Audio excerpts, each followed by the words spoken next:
Agradecido, como dije, al Señor por tener la oportunidad también de compartir la palabra, de poder expresar lo que el Señor dejó establecido. Nada más nos reunimos no para hablar de nosotros, no para hablar de nuestras dificultades, de nuestras aflicciones, sino de lo que Dios es y lo que Él hizo por nosotros, porque allí está la esencia de la vida. Sin Cristo la vida no tiene ningún propósito, ni significado, ni sentido. Vamos deambulando, haciendo muchas cosas y no yendo a ningún lugar. Con Cristo hay un objetivo claro en la vida.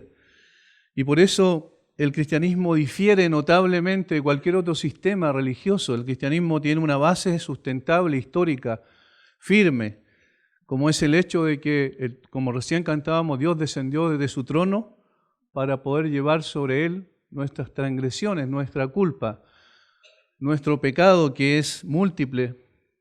Pecamos porque somos pecadores, esa es la condición natural del ser humano y este ser humano necesita una nueva naturaleza, como dice la Biblia. Jesús le dijo a Nicodemo que tenía que nacer de nuevo, siendo Nicodemo un gran hombre del punto de vista moral y religioso. No le dijo necesitas más religión, le dijo necesitas nacer de nuevo. Y hoy vamos a ver algo relacionado con eso, considerando que estamos en 2 Corintios capítulo 3, cuando el apóstol Pablo está defendiendo su ministerio ante aquellos que atacaban precisamente su autoridad y su genuina autoridad en realidad que tenía para poder predicar, enseñar, para poder fundar iglesias. Y en el capítulo 3, versículo 1 al 18, el apóstol va a hacer dos cosas esencialmente. Va, por un lado, defender la integridad del mensajero y por otro lado, la integridad del mensaje y el contenido esencial del mensaje.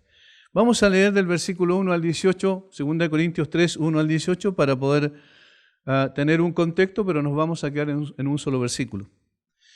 ¿Comenzamos otra vez a recomendarnos a nosotros mismos? ¿O tenemos necesidad como algunos de carta de recomendación para vosotros o de recomendación de vosotros? Nuestras cartas sois vosotros escritas en nuestros corazones, conocidas y leídas por todos los hombres, siendo manifiesto que sois carta de Cristo expedida por nosotros, escrita no con tinta, sino con el Espíritu del Dios vivo, no en tablas de piedra, sino en tablas de carne del corazón.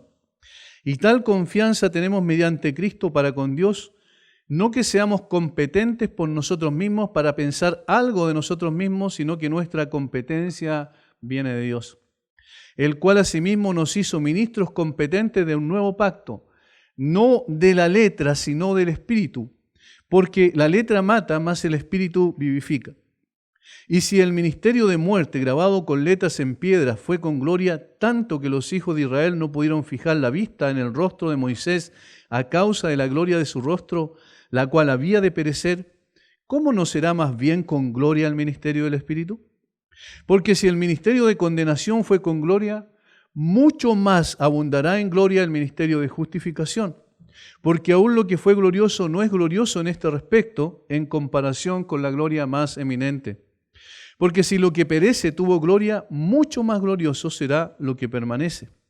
Así que teniendo tal esperanza, usamos de mucha franqueza. Y no como Moisés, que ponía un velo sobre su rostro para que los hijos de Israel no fijaran la vista en el fin de aquello que había de ser abolido. Pero el entendimiento de ellos se embotó, porque hasta el día de hoy, cuando leen el antiguo pacto, les queda el mismo velo no descubierto, el cual por Cristo es quitado. Y aún hasta el día de hoy, cuando se lea a Moisés, el velo está puesto sobre el corazón de ellos. Pero cuando se conviertan al Señor, el velo se quitará, porque el Señor es el Espíritu, y donde está el Espíritu del Señor, allí hay libertad. Por tanto, nosotros, todos mirando a cara descubierta como en un espejo la gloria del Señor, somos transformados de gloria en gloria en la misma imagen como por el Espíritu del Señor. Yo mencionaba que aquí el apóstol Pablo hace dos cosas principalmente. Por un lado, demuestra en forma clara y contundente que él era una persona que tenía integridad para poder hacer lo que hacía, para poder llevar un mensaje trascendente a los corintios en este caso. Y por otro lado también el apóstol Pablo va a mostrar que esa competencia, como vimos la semana pasada, no viene de sí mismo, de sus propias cualidades, de su sabiduría, de su conocimiento, de su capacidad retórica para exponer, sino venía de Dios. Nuestra competencia viene de Dios. No que seamos competentes en nosotros mismos, dice, ni siquiera para pensar algo de nosotros mismos, en el sentido espiritual, obviamente, sino que nuestra competencia proviene de Dios. Pero del versículo 6 al 18, él va a fijarse principalmente en el contenido del mensaje. ¿Qué es lo que estaba transmitiendo cuando llegó a Corinto por allá por el año 50-51 después de Cristo? ¿Cuál es el mensaje? ¿Cuál es la esencia del mensaje que estaba transmitiendo? Y él hace aquí un contraste claramente distintivo entre dos pactos. Versículo 6, el cual asimismo nos hizo ministros competentes de un nuevo pacto. Y luego dice, no de la letra, sino del espíritu. Ahí hay un contraste, porque la letra mata, mas el espíritu vivifica. Hay otro contraste. Y luego, si seguimos leyendo, sigue contrastando dos sistemas. Y si el ministerio de muerte, ahí hay uno, que estaba grabado, ¿cierto?, con letras en piedra, dice, fue con gloria, tanto que los hijos de Israel no pudieron fijar la vista en el rostro de Moisés a causa de la gloria de su rostro, la cual había de perecer.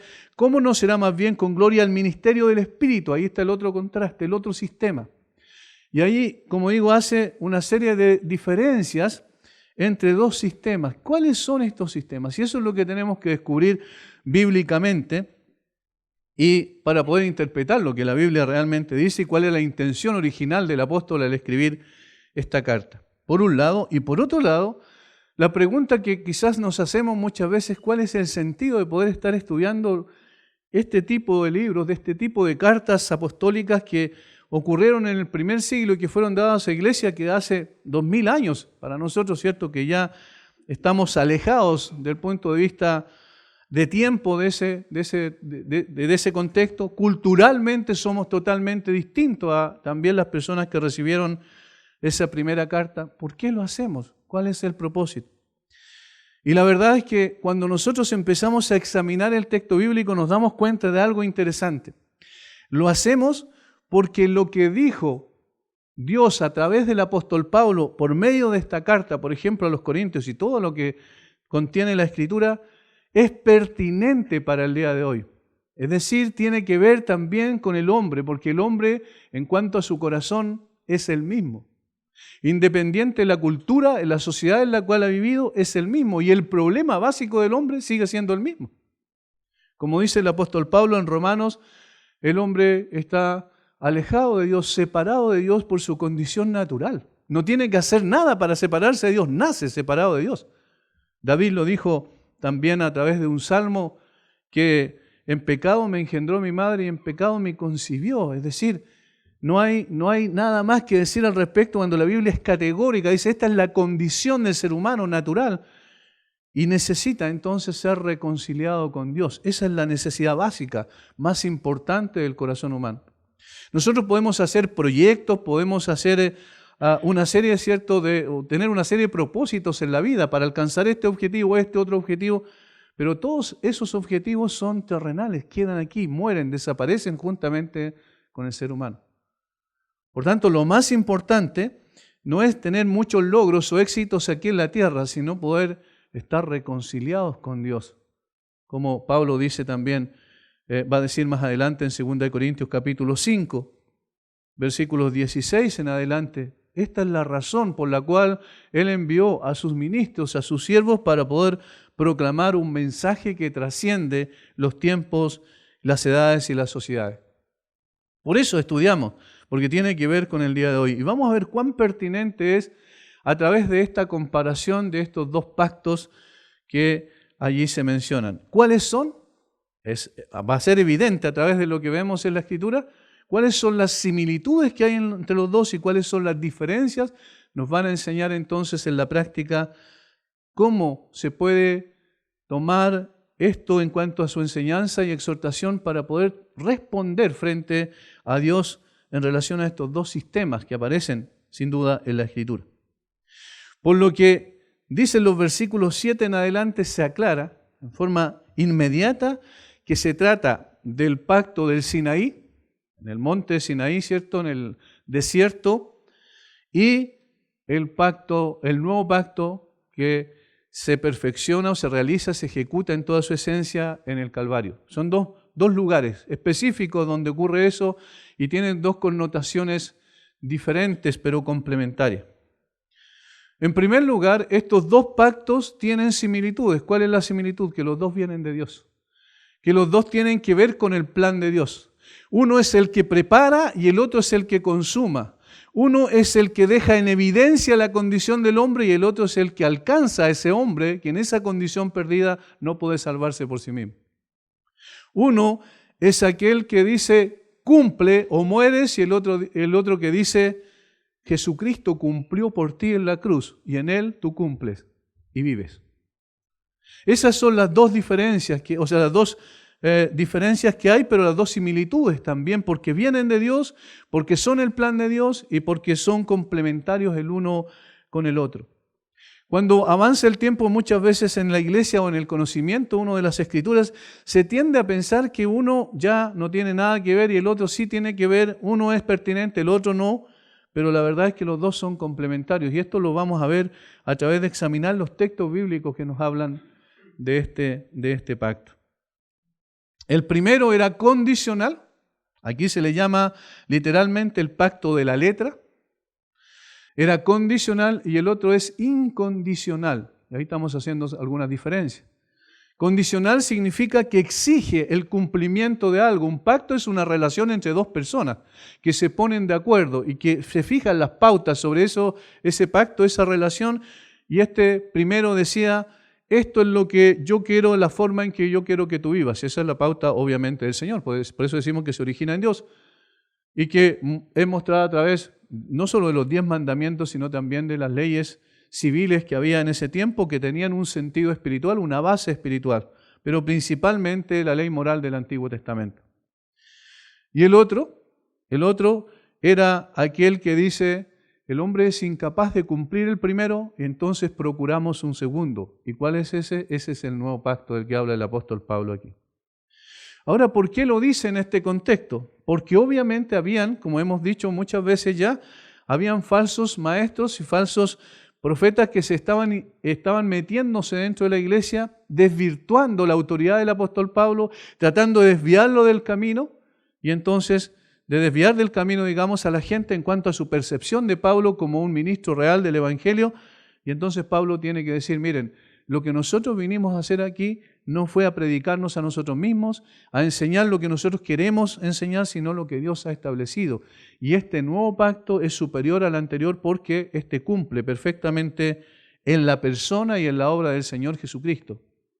Y entonces este nuevo pacto dice, mientras el primero decía mueres, el segundo dice vive. Vive porque Cristo es suficiente. Ahora, veamos por favor estos dos pactos así en una forma más detallada. Vamos a Hebreos capítulo 9. Hebreos capítulo 9, versículos 11 al 15. Entre paréntesis, el libro de Hebreo es todo relacionado con esto, es decir, la sombra que era el antiguo pacto y la realidad que es el nuevo pacto en Jesucristo. Capítulo 9, versículos 11 al 15. Miren lo que dice el autor aquí, dice, pero estando ya presente Cristo, sumo sacerdote de los bienes venideros por el más amplio y más perfecto tabernáculo, no hecho de manos, es decir, no de esta creación, y ahí está haciendo un contraste con el antiguo pacto, un tabernáculo hecho de manos. El de Cristo es perfecto porque no es hecho de manos, no es de esta creación, no es de este sistema. Versículo 12, y no por sangre de machos cabríos ni de becerros, sino por su propia sangre. Entró una vez para siempre en el lugar santísimo, habiendo obtenido eterna redención. Porque si la sangre de los toros y de los machos cabríos y la ceniza de la becerra rociadas a los inmundos santifican para la purificación de la carne, cuánto más la sangre de Cristo, el cual mediante el Espíritu Eterno se ofreció a sí mismo sin mancha a Dios, limpiará vuestras conciencias de obras muertas para que sirváis al Dios vivo. Así que por eso es mediador de un nuevo pacto, para que interviniendo muerte para la remisión de las transgresiones que había bajo el primer pacto, los llamados reciban la promesa de la herencia eterna. Porque donde hay testamento es necesario que intervenga muerte del testador, porque el testamento con la muerte se confirma, pues no es válido entre tanto que el testador vive, de donde ni aun el primer pacto fue instituido sin sangre. Porque habiendo anunciado Moisés todos los mandamientos de la ley a todo el pueblo, tomó la sangre de los becerros y de los machos cabríos con agua, lana, escarlata y hisopo, y roció el mismo libro y también a todo el pueblo, diciendo: esta es la sangre del pacto que Dios os ha mandado. Y además de esto, roció también con la sangre el tabernáculo y todos los vasos del ministerio, y casi todo es purificado según la ley, con sangre, y sin derramamiento de sangre no se hace remisión.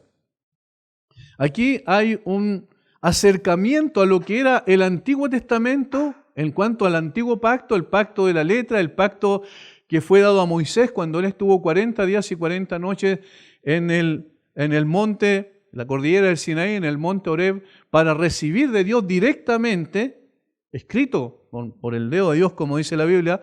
Sabemos que esa aseveración del dedo de Dios es un antropomorfismo, es decir, una forma humana de hablar, porque Dios no tiene dedos, Dios es espíritu, ¿verdad?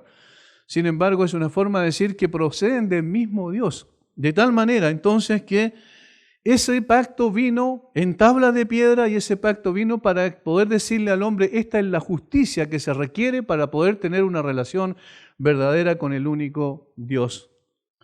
Ahora, este tenía ciertos rituales y ceremonias que prefiguraban lo que iba a venir después en el nuevo pacto. Me explico. Por ejemplo, había un tabernáculo. ¿Qué es lo que era un tabernáculo? Era un templo movible, que en el desierto, que se estableció durante los 40 años que Israel anduvo en el desierto. Ahora, ese templo movible tenía un atrio, un patio, tenía un lugar santo y el lugar santísimo, que eran los tres espacios del templo. El lugar santo y el lugar santísimo era el tabernáculo propiamente tal, el templo propiamente tal. Y el atrio era el lugar, o el patio, como se llamaba, era el lugar donde estaba el altar del holocausto. ¿Por qué era tan importante este lugar? Porque nadie podía acercarse a Dios si no fuese por medio de un sacrificio. Y por eso se establecieron los sacrificios rituales. ¿Sacrificios de qué? Sacrificios de animales. ¿Cuál era el sentido? ¿Cuál era el trasfondo espiritual? ¿Cuál era el propósito espiritual que tenía este sistema de sacrificio? Tenía el propósito de poder decir lo siguiente: el hombre es culpable delante de Dios y no puede excusarse de su culpa. ¿Por qué? Porque ha transgredido, y ahí está la importancia del pacto, de la ley, de las estipulaciones del pacto. Ha transgredido el pacto de Dios, no ha podido cumplirlo. Es imposible que el hombre lo cumpla, sabemos. Nadie puede cumplir perfectamente los 10 mandamientos. Los fariseos y los escribas y los saduceos, particularmente los fariseos y los escribas, eran meticulosos para el cumplimiento de la ley, pero no podían, no alcanzaban, porque era solamente un cumplimiento externo, pero no interno.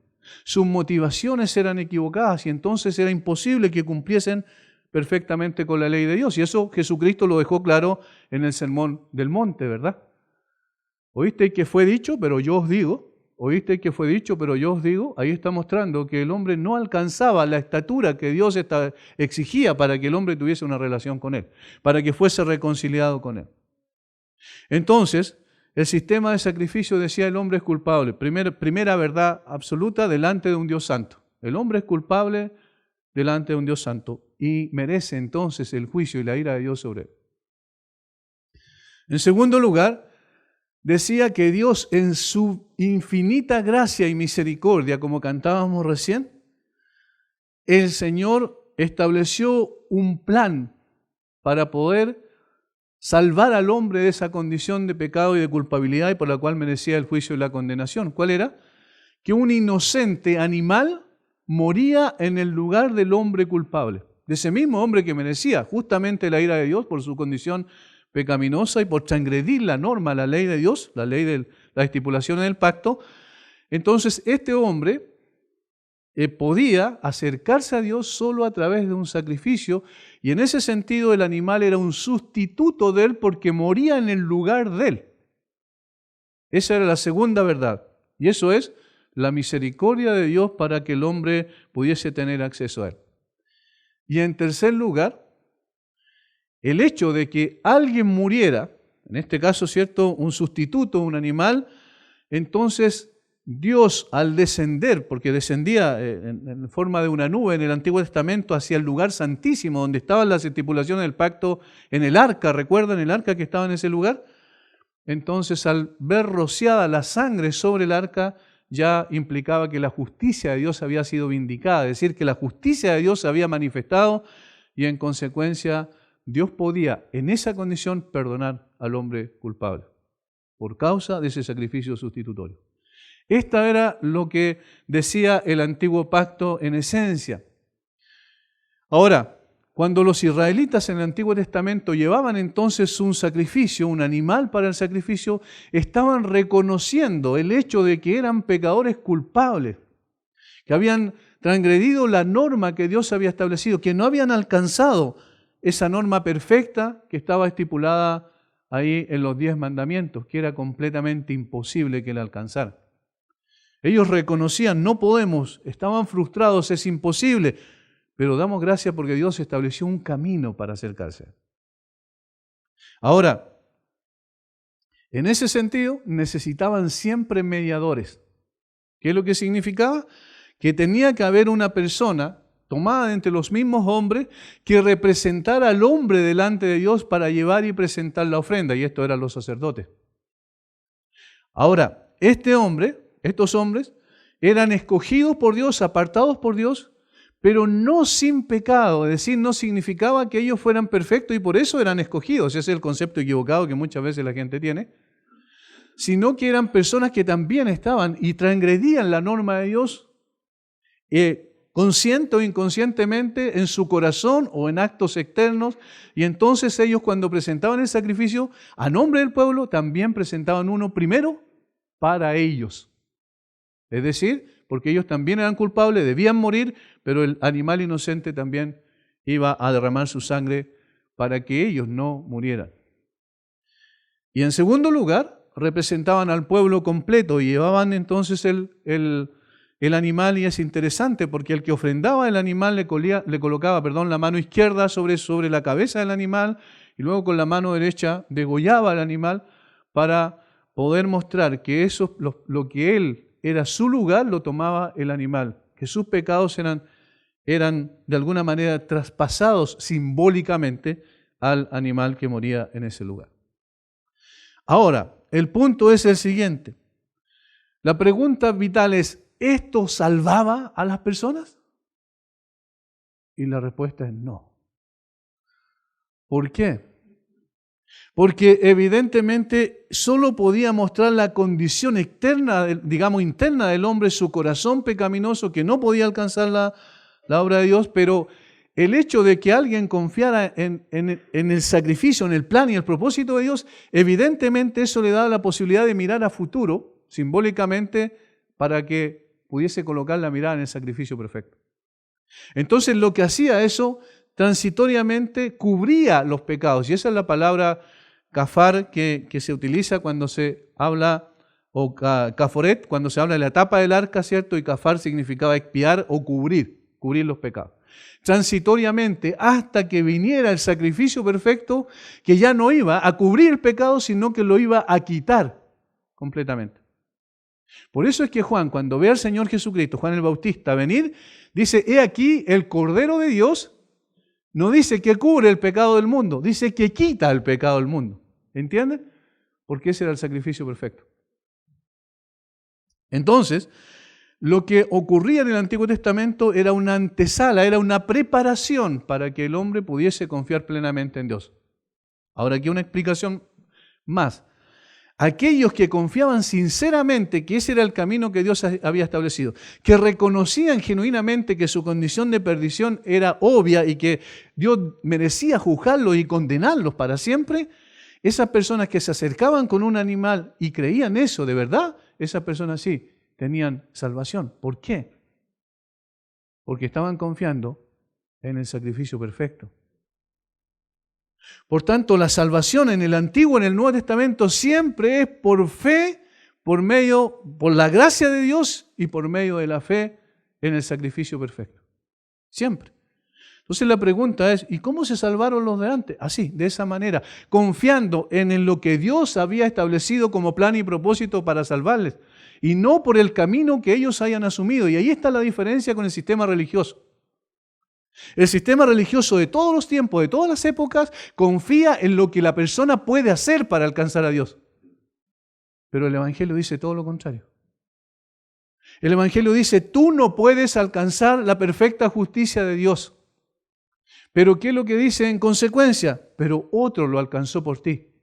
Un representante, uno que fue tomado también en un sentido de entre los hombres, pero que al mismo tiempo venía de más allá de la esfera del hombre, como era Dios mismo, Jesucristo, hecho hombre, que el cual no estimó el ser igual a Dios como cosa que aferrarse, sino que se despojó a sí mismo tomando forma de hombre y estando en la condición de hombre se humilló a sí mismo hasta la muerte y muerte de cruz. Esa es la esencia del Evangelio. El Evangelio dice, tú no puedes alcanzar a Dios, no puedes cumplir con la ley de Dios, pero Cristo lo cumple por ti y te alcanza para salvarte. Esa es la diferencia. Entonces Pablo lo que está diciendo acá es que él, como ministro del Evangelio, es ministro de un nuevo pacto y de un mejor pacto. No en el sentido de que el antiguo fuera malo, porque tenía su propósito, sino en el sentido de que este nuevo cumplía perfectamente las estipulaciones del antiguo pacto en una persona, la persona de Jesucristo. Ahora notemos cómo, y en esto me quiero detener solamente en el versículo 6, voy a seguir explicando un poco lo del antiguo versus el nuevo, pero en el versículo 6, para que podamos, de 2 Corintios me refiero, 3:6, que es nuestro texto en estudio, miren lo que dice. El cual, ahora podemos entender mejor, el cual, Dios, por supuesto, nos hizo ministros competentes de un nuevo pacto. Ahí está. Nos hizo ministros competentes de un nuevo pacto. Y aquí el contraste. No de la letra, sino del espíritu. Y Pablo profundiza el carácter de este nuevo pacto. Y dice que es distinto en carácter al antiguo. Y hermanos, miren, fíjense por favor lo que el texto bíblico está diciendo con mucha claridad. No de la letra, sino del espíritu. Y aquí la palabra espíritu no está en mayúscula, por consiguiente se refiere al espíritu interno del ser humano, ¿cierto? Ahora, también obviamente más adelante dice Pablo que este ministerio es del espíritu, con mayúscula, el Espíritu Santo. Pero noten la diferencia, no de la letra, sino del espíritu. ¿Por qué dice esto? Porque el antiguo había sido establecido en tablas de piedra, ¿recuerdan? Y estaba escrito allí. Al Señor tu Dios adorarás, ¿cierto? Solo a Él honrarás. No honrarás, ¿cierto?, a dioses ajenos. Guarda el día de reposo y una serie de estipulaciones relacionadas con la relación con Dios y luego con la relación entre nosotros. Honra a tu padre y a tu madre, no codiciarás, no matarás, no adulterarás. Todo este tipo de mandamientos que bien sabemos estaban dentro de esta letra. Ahora, era una letra externa, es decir, estaba ahí, las estipulaciones estaban ahí, yo decía, perfecto, yo sé que es así, entonces necesito cumplir de esa manera. Pero ¿cuál era el problema? El problema es que estando fuera de mí, yo las tenía como una instrucción, pero no estaban en el corazón de la persona, porque es como la norma de tránsito. La norma de tránsito externamente me dice, mira, cuidado, cuando hay una luz roja tú tienes que parar, cuando esté una luz verde tú puedes proseguir, pero la luz roja y la luz verde no me detienen. O sea, no sé si me entienden. Si yo quiero pasar, paso igual. Si yo quiero detenerme, yo me detengo. Es decir, es algo externo a mí. Y eso en los sistemas legales de todo el mundo son así. Las leyes son externas. Están fuera y en consecuencia no tienen la capacidad de cambiarme internamente. No sé si están entendiendo el argumento. Solo me dicen, esto es lo que hay que hacer y esto es lo que no hay que hacer. Voy a poner un ejemplo muy simple. La ley Emilia, la famosa ley Emilia, ¿cierto?, del tránsito, por los que consumen alcohol y que conducen. habiendo consumido alcohol, ¿eso detiene a la gente de consumir alcohol y conducir? ¿Por qué no? Porque tiene que haber un cambio en el corazón de la persona para que eso se produzca. Pero como la ley es externa, es la letra nada más, yo no puedo hacer eso. Es imposible. Vamos a hacer leyes para que la gente deje de consumir droga. Es imposible. ¿Por qué? Porque la ley no va a detener. Lo único que hace la ley es proscribir, es decir, esto está vedado y si tú transgredes vas a tener una pena. Pero no cambia el corazón del hombre, de la persona. Ahora, esto mismo es lo que pasó con la ley de la letra, digamos. Voy a leer Éxodo 24 y miren cómo Israel se comprometió a cumplir con este pacto de la letra de una forma muy abierta. Éxodo 24, versículos 1 en adelante. Dijo Jehová a Moisés: sube ante Jehová tú y Aarón, Nadab y Abiú y 70 de los ancianos de Israel y os inclinaréis desde lejos. Pero Moisés solo se acercará a Jehová y ellos no se acerquen ni suba el pueblo con él. Y Moisés vino y contó al pueblo todas las palabras de Jehová y todas las leyes, y todo el pueblo respondió a una voz y dijo, miren lo que dijeron ellos, haremos todas las palabras que Jehová ha dicho. Cuando se le mostró la ley. Y Moisés escribió todas las palabras de Jehová y levantándose de mañana edificó un altar al pie del monte y 12 columnas según las 12 tribus de Israel para establecer el compromiso que había de Israel para cumplir la ley. Y envió jóvenes de los hijos de Israel, los cuales ofrecieron holocaustos y becerros como sacrificio de paz a Jehová. Y Moisés tomó la mitad de la sangre y la puso en tazones y esparció la otra mitad de la sangre sobre el altar. Y aquí está el compromiso. Por un lado, sobre el altar. Y tomó el libro del pacto y lo leyó a oídos del pueblo, el cual dijo, haremos todas las cosas que Jehová os ha dicho y obedeceremos. Nuevamente el compromiso de ellos. Entonces Moisés tomó la sangre y roció sobre el pueblo para establecer la conexión entre lo que Dios había establecido y el compromiso que el pueblo había asumido. Aquí está el pacto. Dios dice, esta es la forma en que deben ustedes guiar su vida. Esta es la forma en que ustedes van a conducir sus acciones. Pero el pueblo dice, nosotros cumpliremos absolutamente. Y entonces Moisés dice, bueno, necesariamente para que este pacto tenga validez es necesario que haya un sacrificio. Y ese sacrificio entonces es rociado, por un lado, sobre el que se compromete, que es el pueblo, y sobre el altar que representa de alguna manera, ¿cierto?, la presencia de Dios. Versículo 9, y subieron Moisés y Aarón, Nadab y Abiú, 70 de los ancianos de Israel, y vieron al Dios de Israel, y había debajo de sus pies como un baldosado, de zafiro, semejante al cielo cuando está sereno. Ahí está la presencia misma de Dios. Mas no extendió su mano sobre los príncipes de los hijos de Israel, y vieron a Dios y comieron y bebieron. ¿Qué es lo que hizo entonces Moisés? Moisés mostró, aquí está la ley de Dios, ustedes se comprometen y dijeron, sí, nosotros haremos todo lo que dice esta ley. Sabemos que el compromiso fue muy apresurado, porque si ellos hubiesen examinado bien la ley, se hubiesen dado cuenta que era imposible. Ahora, hacen el compromiso y Dios le dice, ya, perfecto. Desde aquí en adelante entonces, si cumples, vives y eres prosperado. Si no cumples, mueres. Si transgredes, mueres. Esa es la ley. Por eso es que es condicional. Depende del compromiso de la persona que asume ese compromiso, ¿cierto? En este caso el pueblo, para poder cumplirlo. Pero resulta que esta ley sigue siendo externa. Y por eso es que los fariseos pensaban que cumplían perfectamente la ley porque ellos no habían matado a nadie, porque ellos no adulteraban, porque ellos mantenían un cierto estándar moral externo bueno. Ahora, ¿cuál es el problema? El problema radica en que nadie puede cumplir internamente la ley. Y por eso Jesús dice en el Sermón del Monte, oíste que fue dicho a los antiguos, no matarás, y cualquiera que matare será culpable de juicio. Ellos están diciendo, esto dice la ley. Pero miren lo que ocurre. Pero yo os digo, dice Jesús, que cualquiera que se enoje contra su hermano será culpable de juicio. Se complicó la situación, ¿lo notaron? ¿Qué es lo que está diciendo Jesús? El problema es que la ley tiene un espíritu y el espíritu de la ley dice, Si tú no cumples en tu corazón, tú mueres. Externamente puedes ser la persona más buena desde el punto de vista humano. Todos te pueden percibir como una persona buena. Sin embargo, el problema está en tu corazón y la ley no puede cambiar tu corazón.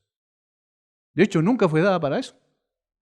Nunca la ley fue dada para cambiar el corazón del hombre. Y por eso entonces reitera después respecto al adulterio para ver dos solamente de los mandamientos. Oíste que fue dicho, no cometerás adulterio, pero yo digo que cualquiera que mira a una mujer para codiciarla, ya adulteró con ella en su corazón. Y ahí se cayeron todos los argumentos de los fariseos. Y hermanos, allí se cae todo argumento de los moralistas, de los que dicen tenemos que portarnos bien para que Dios nos tome y nos haga parte de sí, para que nos acoja, para poder agradar a Dios. Es imposible que el hombre agrade a Dios, eso estaba diciendo la ley. Es imposible. El apóstol Pablo, antes de ser Pablo, era un fariseo, un hombre que estudió a los pies de Gamaliel, uno de los maestros más extraordinarios del primer siglo del judaísmo. Y sin embargo, siendo tan moral, tan intachable el apóstol Pablo en ese sentido externo, resulta que reconoció que cuando se encontró con la ley dijo, Pablo, tú estás condenado. ¿Y por qué estaba condenado? Porque Pablo dice que él no hubiese conocido la codicia si la ley no dijere, no codiciarás. Ojo con esto, no significa que Pablo no codiciaba, sino que la ley lo dejó en evidencia, ¿me entienden? Esa letra externa lo dejó en evidencia. Y es una letra externa porque es como un espejo. El espejo no es parte de nosotros, está afuera. Pero el espejo nos hace ver nuestra verdadera condición física. La ley de Dios hacía ver la verdadera condición espiritual. Cuando una persona se presenta frente a un espejo, esa persona puede pretender, desear, querer ser algo distinto externamente, pero el espejo no miente. El espejo le dice, esto eres tú. Cuando nosotros nos presentamos delante de la ley de Dios y leemos, no matarás, no codiciarás, cuando uno entiende correctamente la ley, uno dice, no tengo esperanza. No hay nada más que hacer.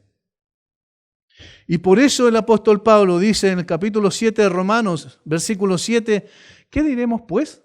La ley es pecado en ninguna manera, pero yo no conocí el pecado sino por la ley. Ese es el propósito, ¿se fijan? Cuando uno habla del Evangelio, habla de Cristo, las personas muchas veces dicen, yo soy una buena persona. Yo soy quizás un buen esposo, una buena esposa. Yo soy una buena persona desde el punto de vista de mis vecinos. Los vecinos me quieren. Tengo una buena relación con ellos. No tengo ningún problema. Y eso es suficiente. Entonces voy al cielo. ¿Pero cómo no voy a ir al cielo? Algunos añaden otra cosa y dicen, bueno, si además de eso yo soy una buena madre, un buen padre, y además de eso yo tengo una religión, ¿cómo no voy a ir al cielo? ¿Cuál es el problema de esas conclusiones cerradas? Que el asunto no es que yo agrade a una persona o a otra, o que tenga más amigos o menos amigos. Nadie va al cielo porque tiene más amigos. Nadie va al cielo porque es más simpático que otro. Nadie va al cielo porque es un buen padre. Nadie va al cielo porque es un buen hijo. Nadie va al cielo por sus obras. Eso estaba diciendo la ley. No puedes ir al cielo por tus obras, porque ni por más que te esfuerzas no vas a cumplir estos mandamientos. Y por eso es que la Biblia dice que es imposible que alguien se salve por esfuerzo propio. Es completamente imposible.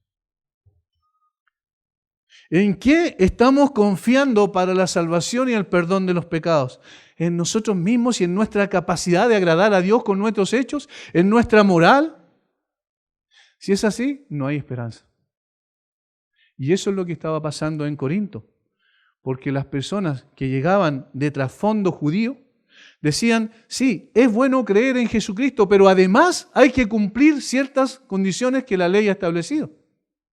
Incluso rituales y ceremoniales.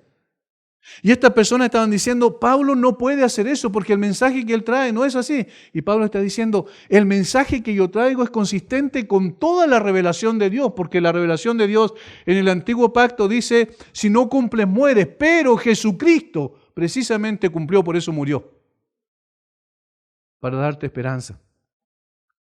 Cuando no había nada que pudieses hacer por tus propias fuerzas y capacidades, Jesucristo lo hizo por ti. Eso es el meollo del Evangelio. Y por eso la letra, dice el apóstol Pablo, es externa. Pero este nuevo ministerio, este nuevo pacto, es interno, es del Espíritu. Y aquí cambian las cosas.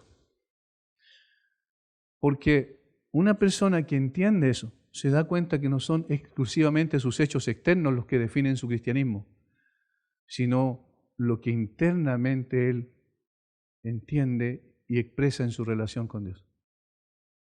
El cristianismo no se trata de algo desde afuera, sino de algo desde adentro. Yo quiero que vayamos, por favor, a Ezequiel,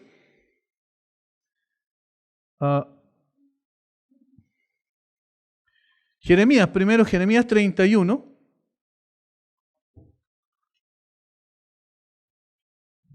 31 al 34. Jeremías 31 al 34. Jeremías se escribió alrededor del año 586 antes de Cristo, año 600 más o menos, y posterior.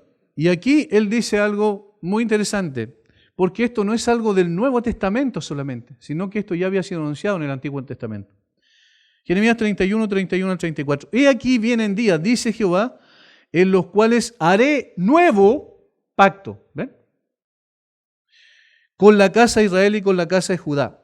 No como el pacto que hice con sus padres el día que tomé su mano para sacarlo de la tierra de Egipto. Aquí se está refiriendo al pacto que recién estábamos hablando de la letra. Porque ellos invalidaron mi pacto. Y esto es muy interesante porque lo que Dios estableció como norma no significa que ahora ya no es pertinente, sino que está diciendo simplemente que el hecho que Dios haya dicho tienes que cumplir con esta perfecta justicia y el hombre no la ha cumplido, no es problema del pacto o de la estipulación del pacto, es problema del corazón del hombre. Por eso dice que porque ellos invalidaron mi pacto. Versículo 33, pero este es el pacto que haré con la casa de Israel después de aquellos días, dice Jehová. Y miren la diferencia entre lo externo y lo interno. Y esto es lo que define un verdadero creyente. Pero este es el pacto que haré con la casa de Israel después de aquellos días, dice Jehová. Daré mi ley en su mente y la escribiré en su corazón. ¿Entienden la diferencia? De la letra y del espíritu. El nuevo pacto tiene la realidad extraordinaria que lo que hace es cambiar el corazón y luego que cambia el corazón escribe su palabra en el corazón y no externamente. Y entonces tiene la capacidad esa persona de poder vivir de acuerdo a esas estipulaciones no por su propia capacidad, sino porque el Espíritu de Dios la escribe en su corazón y en su mente. ¿Cómo yo entiendo las cosas? Por mi capacidad intelectual. Dios me hizo con capacidad de poder discernir, de poder comprender las cosas, de poder hacer el ejercicio intelectual para poder decir esto es correcto, esto es incorrecto. Para definir ciertas conclusiones me dio la capacidad intelectual. Y entonces, ¿qué es lo que ocurre? Cuando una persona nace en esta tierra, esa persona nace, vamos a decir, con un ADN espiritual que no puede cumplir. Que le dice, por un lado, tienes que cumplir, pero por otro lado le dice, no puede. Cuando el Señor hace ese cambio extraordinario, por eso aquí está el concepto del nuevo nacimiento, cuando el Señor le dice a Nicodemo, tienes que nacer de nuevo, le está diciendo, si tú no naces de nuevo, no puedes tener un nuevo corazón. Y si no tienes un nuevo corazón, nunca vas a cumplir con las estipulaciones que Dios ha establecido. Vas a ser un transgresor del pacto permanentemente. Y entonces cuando Dios imprime en el corazón, en ese nuevo nacimiento, saca un corazón de piedra, ¿recuerdan? Y coloca un corazón de carne. Allí en ese momento escribe su palabra en el corazón. Entonces el cristianismo no se trata de que nosotros nos veamos simplemente frente a un espejo y digamos, nosotros necesitamos esto, esto, otro. El cristianismo se trata de que cuando ese nuevo corazón ha sido puesto allí y ha sido limpiado por la obra perfecta del Señor Jesucristo, la ley de Dios es interna ahora. Y como es del Espíritu, entonces la persona no le importa tratar de fingir delante de los demás que es un buen creyente. Y por eso Pablo dice, el otro era de la letra, este es del Espíritu. Los maestros judaizantes habían llegado con el pacto de la letra, tratando de imponerlo y tratando de hacer una mezcla, un sincretismo. Pero Dios ha establecido un nuevo pacto y este pacto es del Espíritu. Escribiré mi ley en su mente. La daré mi ley en su mente y la escribiré en su corazón. Y yo seré ellos por Dios y ellos me serán por pueblo. Fíjense la relación que se establece. Ahora es una relación espiritual. Por eso es que decíamos el otro día, hablando de lo que Jesús confrontó a través de una parábola a los fariseos y a los miembros del Sanedrín, las autoridades religiosas y civiles de ese tiempo en Israel. Jesús le estaba diciendo, ustedes nunca han entendido, porque a pesar de que tienen la ley y la estudian todo el tiempo, nunca han entendido el propósito de la ley. Ustedes creen que pueden y la ley dice no puedes. Y la ley dice no puede ¿para qué? Para llevarme a mirar a quien sí puede, sí pudo. A quien cumplió perfectamente esa ley, el Señor Jesucristo. Por tanto, entonces, es del Espíritu y no es de la letra, simplemente. Y ahí muestra la superioridad extraordinaria del nuevo pacto. Pero ¿por qué está simbolizado? ¿Cuál es el símbolo principal del nuevo pacto? La cruz de Cristo. La cruz de Cristo. Allí Cristo cumplió. Por eso tuvo que morir. Por eso Él estuvo sujeto bajo el juicio, incluso de los hombres, y también bajo el juicio de Dios. Y por eso gritó en sus últimas 3 horas ahí en la cruz, Dios mío, ¿por qué me has desamparado? Porque ese era el justo juicio de Dios contra cada uno de nosotros por nuestra transgresión, por nuestro pecado, porque no cumplimos sus estipulaciones y porque estábamos condenados absolutamente por causa de nuestro pecado. Y el Señor Jesucristo se pone en nuestro lugar, el sacrificio perfecto toma nuestro lugar. Y entonces al ir a la cruz el Señor recibe sobre Él la justa ira del Padre que merecíamos nosotros. Ese es el sentido del nuevo pacto. Por eso el Evangelio no solo es el comienzo de la vida cristiana. El Evangelio es el transcurso de la vida cristiana y el Evangelio finalmente nos lleva a la gloria con el Señor Jesucristo. No se trata de que una vez vamos a conocer lo de la cruz y luego ya estamos bien y empezamos a tener conceptos correctos en nuestra cabeza, pero sin un cambio de corazón esto no sirve absolutamente de nada. Por tanto, la ley dice, si no cumple, muere. Pero del Calvario hay otra voz que dice, yo cumplí por ti. Si crees en mí, vives. Esas son las dos voces que escuchamos en uno y otro lugar, con una distancia de alrededor de 1400 años de diferencia cuando se dio la ley en el Sinaí versus cuando Jesucristo murió en la cruz. Y este nuevo pacto tiene esa característica. Por eso, en Hebreos capítulo 8, versículos 8 al 13, otra vez haciendo este contraste entre el antiguo y el nuevo pacto, se aclara todavía mucho más el asunto. Hebreos 8, 8 al 13. ¿Y qué es lo que hace aquí? Cita simplemente al profeta en el Antiguo Testamento, cita al profeta Jeremías, el texto que nosotros leímos, fíjense. Porque reprendiéndolos dice, he aquí vienen días, dice el Señor, en que estableceré con la casa de Israel y la casa de Judá un nuevo pacto. No como el pacto que hice con sus padres el día que los tomé de la mano para sacarlos de la tierra de Egipto, porque ellos no permanecieron en mi pacto y yo me desentendí de ellos, dice el Señor. Por lo cual, este es el pacto que haré con la casa de Israel después de aquellos días, dice el Señor. Pondré mis leyes en la mente de ellos y sobre su corazón las escribiré y seré ellos por Dios. Y ellos me serán a mí por pueblo y ninguno enseñará a su prójimo ni ninguno a su hermano diciendo conoce al Señor, porque todos me conocerán, desde el menor hasta el mayor de ellos. Porque seré propicio a sus injusticias y nunca más me acordaré de sus pecados y de sus iniquidades. Nunca más me acordaré. ¿Y qué es lo que hace el autor de Hebreos? Dice, esto es para ustedes hoy. Habían pasado un buen tiempo, 1400 años antes, había ocurrido esto de la ley, pero allí había un nuevo pacto prometido. 580, 585 años, 600 años antes de Cristo, cuando Jeremías habla sobre esto, que Dios había dicho, yo voy a establecer un nuevo pacto.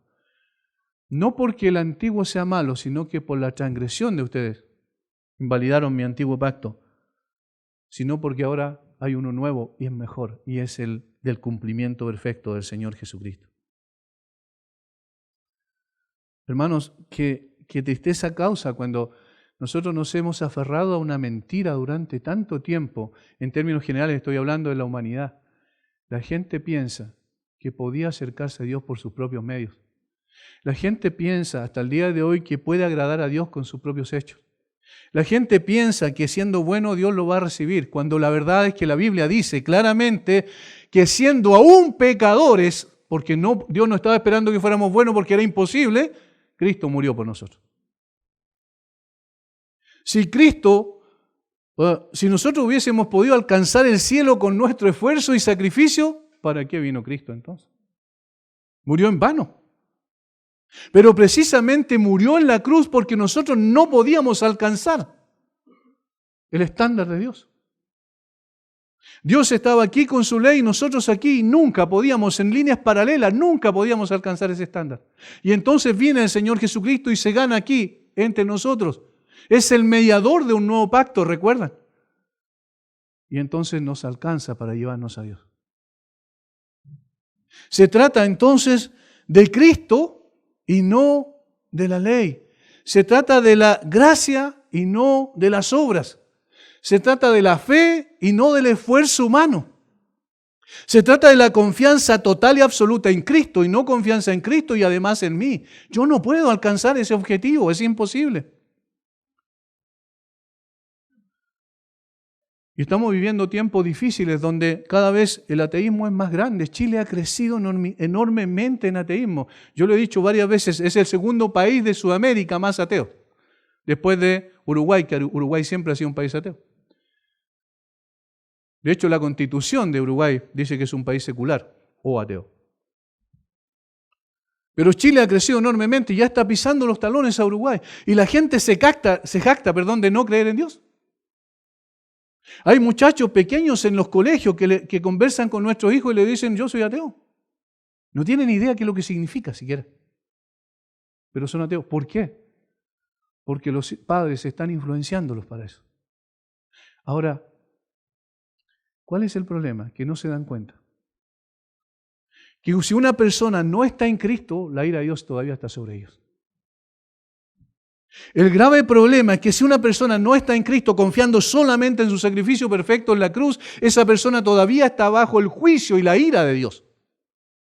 Y ese trono no es de gracia para ellos, es de condenación. Hermanos, el cambio no lo hace uno, lo hace Dios en uno. No somos nosotros los que decimos ya, desde aquí en adelante voy a cambiar, voy a dejar esto. Se pueden dejar cosas externas. Hay personas que sin conocer a Dios han dejado el alcohol. Hay personas que sin conocer a Dios han dejado la droga. Hay personas que sin conocer a Dios tienen una buena familia. Pero eso no les lleva al cielo. Porque el cambio tiene que ser del corazón. Y eso solo puede producirse cuando mi fe está puesta en Jesucristo. Yo he escuchado esto, le decía el otro día, el jueves, a los hermanos. Yo siempre creí. ¿En serio siempre creíste? No, yo siempre creí en Dios. O sea, yo siempre fui creyente. La Biblia dice que el diablo también cree. Y los demonios también, dice la Biblia. Y no solo eso, sino que tiemblan. Pero eso no los hace creyentes en Cristo. Eso no los hace salvos, ellos están condenados completamente. Hay personas que dicen, mi mamá o mi papá me trajo desde pequeño a la iglesia, entonces por eso yo soy creyente. No, si tiene que ver con algo personal. El hecho de estar 20, 30 años en la iglesia no hace a nadie creyente, a nadie, absolutamente a nadie. Se trata de la convicción personal que el Espíritu Santo coloca en nosotros y nos hace ver delante de Dios realmente como somos, en una condición deplorable. Nosotros hemos transgredido una y otra vez la ley de Dios y lo hemos hecho gozándonos en el pecado. ¿No es así? Nosotros una y otra vez hemos pasado a llevar la norma justa de un Dios justo y santo. Nosotros hemos ofendido una y otra vez al Dios justo y santo y pensamos que no va a pasar nada. Y estamos equivocados.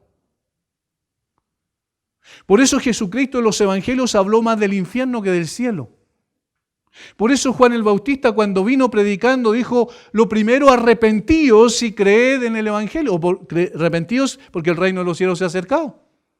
Y el primer mensaje de Jesús fue: arrepentíos y creed en el evangelio.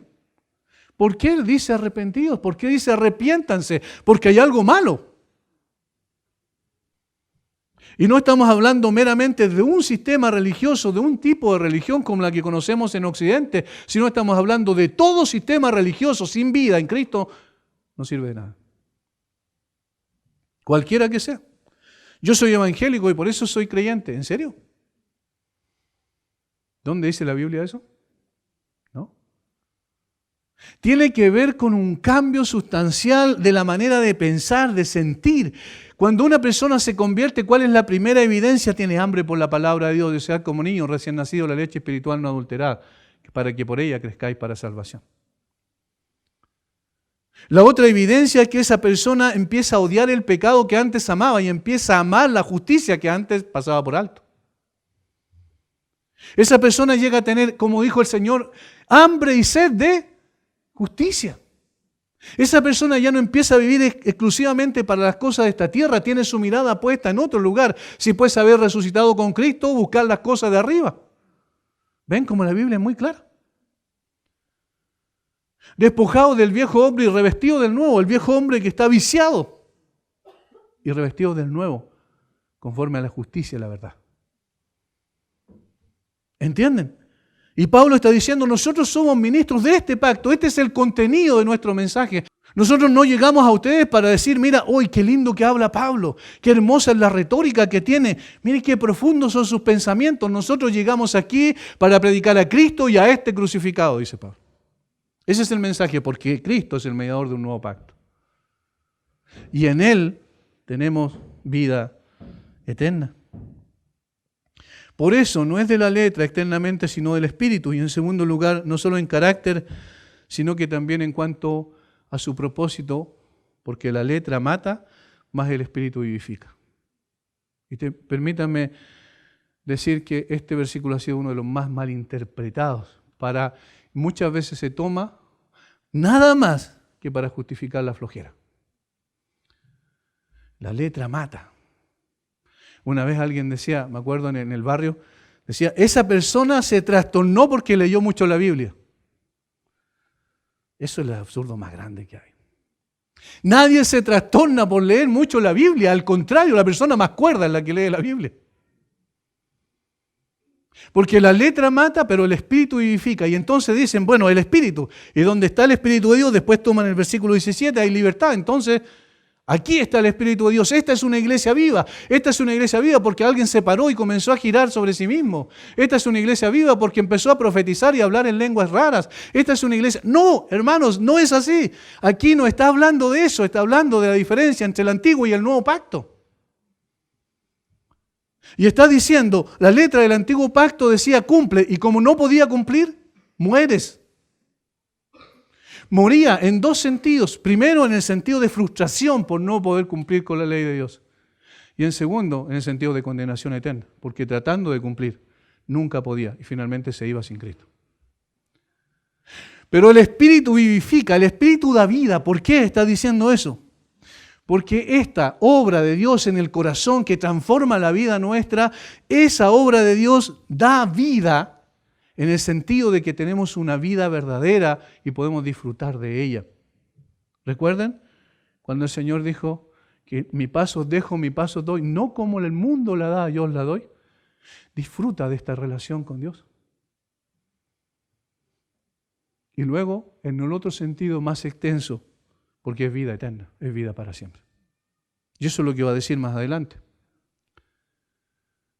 Por tanto, en carácter y propósito son distintos. El carácter del nuevo pacto es extremadamente mayor y más importante y más trascendente que el antiguo. El carácter del antiguo pacto no puede dar vida, sino que solamente produce muerte porque deja en evidencia la condición del hombre, pero no puede limpiar, sacar el corazón de piedra y colocar un corazón de carne. Pero el nuevo pacto sí lo hace. Y escribe la ley no afuera, externamente, sino en el interior, en el corazón de la persona. ¿Entienden la diferencia? Y entonces, Jesucristo, su obra en la cruz, es el símbolo mayor del nuevo pacto.